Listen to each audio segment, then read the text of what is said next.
Olá pessoal, tudo bem com vocês? Passando para mostrar esta toalha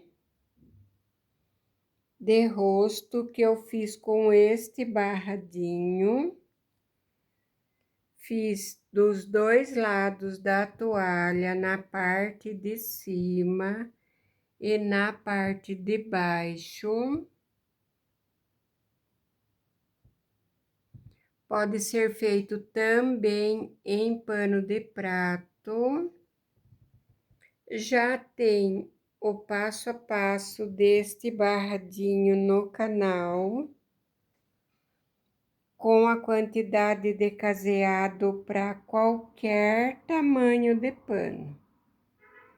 Vou deixar o passo a passo dele fixado no primeiro comentário deste vídeo.